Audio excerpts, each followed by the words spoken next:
Oh, speaking of Russell, one last thing we can react to before we get into Super Chat, Zach. Do you want to tell everyone about that story you sent me where there's actually a film, I forget, was it Paramount? Yeah, it's Arthur.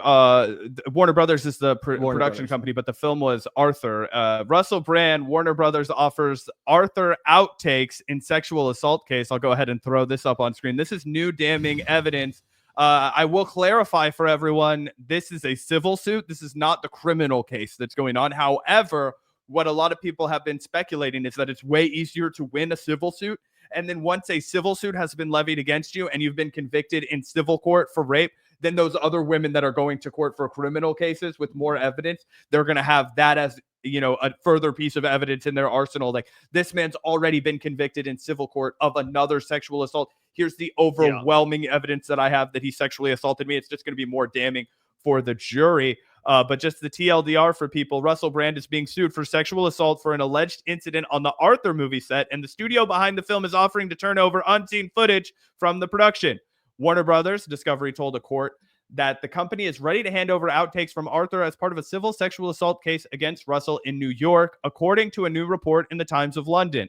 As we reported, a woman sued Russell and WB in 2013, claiming Brand exposed his penis to her on set and then sexually assaulted her in a bathroom on the same day of filming. I'll go ahead and zoom in. You guys can see that it's all written and read. What that leads me to speculate is, do they have a picture of his hog on camera from when they were rolling behind the scenes in Arthur, and is it going to come out, Gavin? Well, if you go down just a little bit more, right where we just were, up a little bit. Yeah, it sounds like there's about 4 to 8 hours of video to sit through. That's the footage that Warner Brothers is reportedly offering to turn over. And this is what 100% seals the deal for me that Russell Brand is, in my opinion, guilty.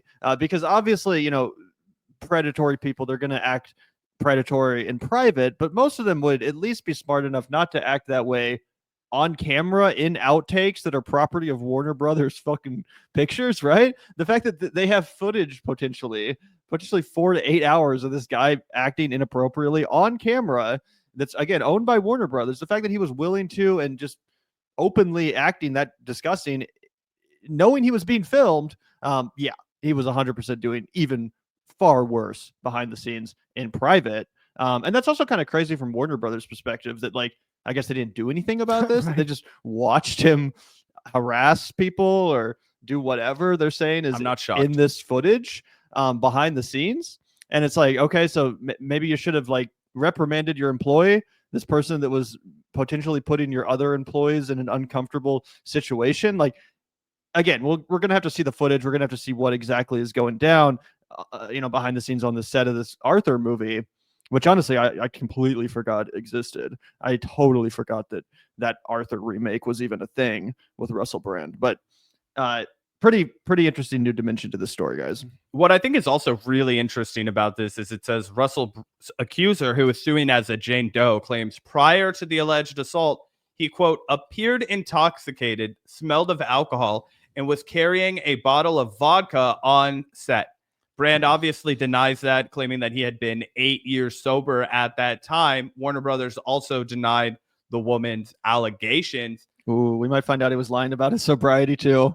It's going to go one of two ways. I can't in good conscience accuse the guy of not being sober when, you know what I mean? But it's also like, if this is true, lying about that, you know what I mean? It all starts to make sense. It all starts to compound. He has made so much of his identity the fact that he's in recovery. A lot of, basically, when you have, also, he could have quit heroin but still been drinking, but that's not what he talks about in his book. I know, but I'm just saying, he could have been there could have been a kernel of truth to his recovery journey. He could have genuinely kicked heroin, but I'm gonna still drink a little bit of vodka on set. You got to do what you got to do, Yeah, but that's just not the pathology that he it's describes. Still a lie, I know. Yeah. And not only that, but there's not really most people aren't Anthony Bourdain. It's not like you used to bang Brown and then you just, have a glass of red wine in the evening and you're able to handle yourself. Most people who develop a hardcore addiction like that, they don't have any middle ground. They don't have any ability to just have a couple of glasses of vodka, especially if you have a raging alcohol addiction. Well, lots of people that were alcoholics, for example, will, when they quit alcohol, get really addicted to nicotine. So I could see someone who's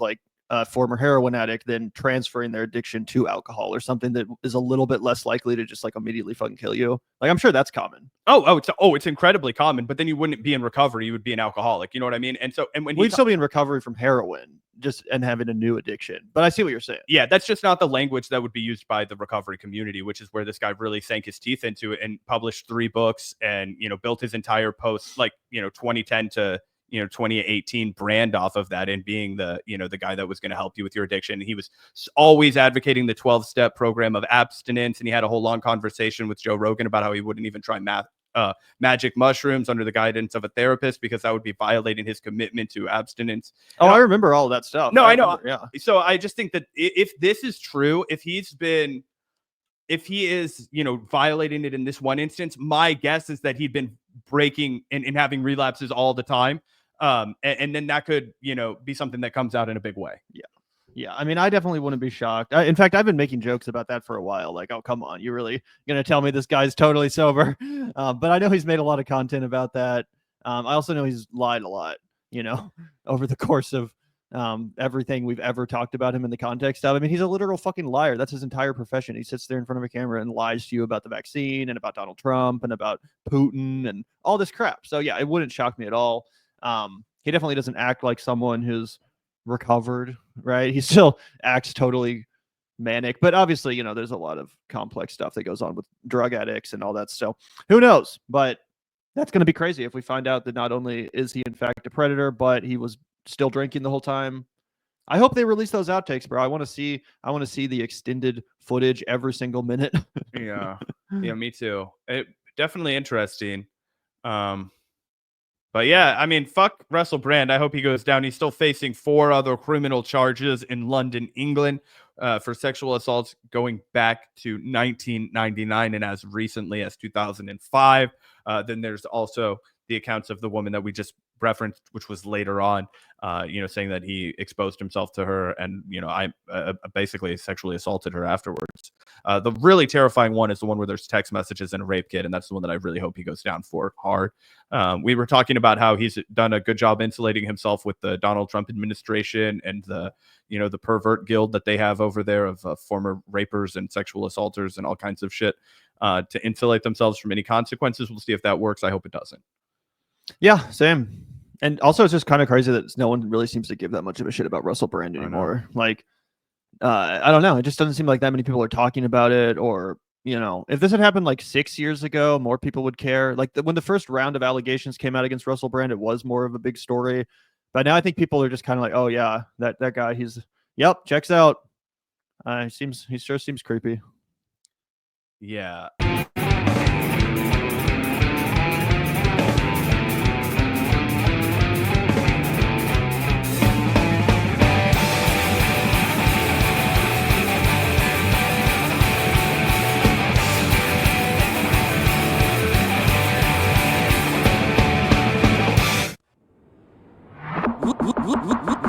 Look out the door if you hear an ambulance.